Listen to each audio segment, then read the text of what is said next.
Hi అండి, ఎలా ఉన్నారు? రోజుకో రూలు, రోజుకో పాలిసీ, అప్పుడప్పుడు కొత్త చేంజెస్. కానీ అప్లికెంట్స్ టెన్షన్ మాత్రం కాన్స్టెంట్. ఇప్పుడు యూఎస్ఏఎస్ తీసుకొచ్చిన ఈ కొత్త అప్డేట్ వల్ల మనం ఆర్ఎఫ్ఈ కోసం వెయిట్ చేయాల్సిన ఛాన్స్ కూడా కొన్ని కేసెస్‌లో ఉండకపోవచ్చు. మనం ఇంతకుముందు సాధారణంగా ఏదైనా అప్లికేషన్ ఫైల్ చేసే సమయంలో రిక్వైర్డ్ డాక్యుమెంట్స్ అన్నీ పంపిస్తాము. మనకి రిక్వైర్డ్ అనిపించకపోయినా వాళ్ళకి రిక్వైర్డ్ అనిపిస్తే ఆర్ఎఫ్ఈ పంపిస్తారు. లైక్ ఏదైనా మిస్సింగ్ ఇన్ఫర్మేషనో లేదంటే మిస్సింగ్ డాక్యుమెంట్ వస్తే మనకొక ఛాన్స్ ఉండేది. ఆ డాక్యుమెంట్ వాళ్ళకి పంపించడానికో, లేదంటే మన కేస్ గురించి ఎక్స్‌ప్లెయిన్ చేయడానికో మనకు ఆ ఛాన్స్ ఉండేదని మనం కూడా ఓకే. ఆర్ఎఫ్ఈ వస్తే చూసుకుందాంలే అప్పటి వరకు అనేసి ఇప్పుడు మనకు ఆ ఛాన్స్ కూడా లేదు. ఫుల్‌గా పరిస్థితి మారిపోయింది.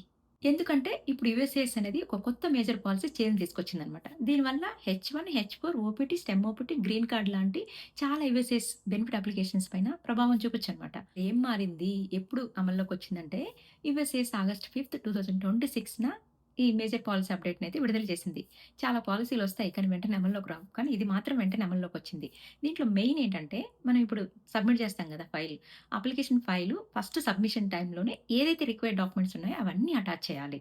ఈ రిక్వైర్డ్ ఇనిషియల్ ఎవిడెన్స్ లేకపోయినా కూడా, ఎలిజిబిలిటీని క్లియర్‌గా ఎస్టాబ్లిష్ చేయకపోయినా కూడా, డైరెక్ట్‌గా ఎలా అంటే ఇంకా ఆర్ఎఫ్ఈలు ఏముండవు. అంటే ఇంతకుముందు మనకేంటి ఆర్ఎఫ్ఈ రిక్వెస్ట్ ఫర్ ఎవిడెన్స్ కానీ, లేదంటే నాయిడ్ నోటిఫైడ్ టు ఇంటెంటివ్ డే అని మనకు పంపించేవాళ్ళు. అలా కాకుండా డైరెక్ట్‌గా వాళ్ళ అప్లికేషన్‌ని డినే చేసే అవకాశం కూడా ఉందనమాట.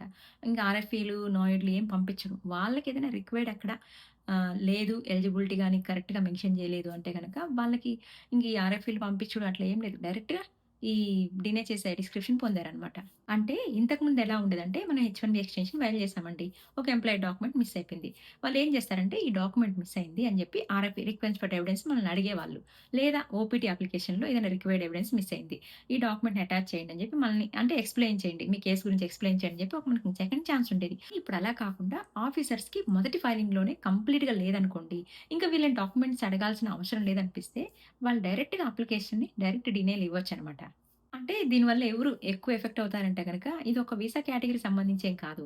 యూఎస్‌కి సంబంధించిన ప్రతి అప్లికేషన్ ఏదైతే బెనిఫిట్ రిక్వెస్ట్స్ అన్నిటికి ఇది ప్రభావం చూపుతది. అంటే హెచ్1కి హెచ్4 EAD, OPT, STEM OPT, employment authorisation, green card ఇవన్నీ కూడా ఫ్యామిలీ బేస్డ్ వాటికన్నిటికి కూడా అంటే యూఎస్‌కి సబ్మిట్ చేసే ఏదైతే అప్లికేషన్స్ ఉంటాయో వాళ్ళందరూ కూడా ఎక్స్‌ట్రా కేర్‌ఫుల్‌గా ఉండాలనమాట.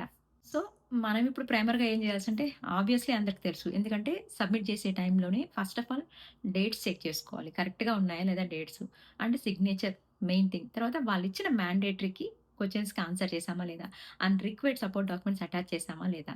మన సిగ్నేచర్ కూడా కరెక్ట్‌గా చూసుకోవాలి. అండ్ అటార్నీ ఉంటారు కదా! అటార్నీని కానీ ప్రిపేరర్‌తో కానీ క్రాస్ చెక్ చేసుకొని కరెక్ట్‌గా వెరిఫై చేసుకొని మనం సబ్మిట్ చేస్తే బావుంటుంది. ఎందుకంటే ఇంతకు ముందులాగా సరేలే ఏదైనా మిస్ అయితే ఆర్ఎఫ్ఈ వస్తుంది అనే మైండ్ సెట్ ఉంటే గనక అది రిస్క్ అవుతుందనమాట. ఇంక అలాంటి ఆప్షన్ లేదు కాబట్టి మనం ఫస్ట్ టైమ్ సబ్మిషన్ చేసే టైంలోనే అవన్నీ ఎక్స్‌ట్రా కేర్‌ఫుల్‌గా ఉండి ఒకటికి 2 సార్లు క్రాస్ చెక్ చేసుకొని మనం సబ్మిట్ చేయాలి. ఫైనల్‌గా ఒక్క విషయం అయితే గుర్తుపెట్టుకోవాలి. ఇది జస్ట్ పాలిసీ చేంజ్ మాత్రమే. ఈ పాలిసీ వల్ల వీసా రూల్స్ ఏం మారలేదు. ఎలిజిబిలిటీ కూడా ఏం మారలేదు. ఇన్‌కంప్లీట్ అప్లికేషన్‌ని యూఎస్‌సిఐఎస్ వాళ్ళు ఎలా హ్యాండిల్ చేయాలనే ప్రాసెస్ అన్నమాట. అంటే ఏదైనా డాక్యుమెంట్ మిస్ అయితే ఆర్ఎఫ్ఈలు గట్రా పంపించకుండా డైరెక్ట్‌గా వాళ్ళకి ఎక్కువ స్పష్టత ఇచ్చే అధికారం ఇచ్చారన్నమాట అంతే. అందుకే ఆ అప్లికేషన్ సబ్మిట్ చేసే టైంలోనే 100% కంప్లీట్‌గా సబ్మిట్ చేయండి. ఒకటికి 2 సార్లు క్రాస్ చెక్ చేసుకోండి. ఇంకా అంటే మీకు చాలామంది అప్డేట్ అయితే విని ఉంటారు. ఆగస్ట్ 5 నుంచి అమల్లోకొచ్చింది.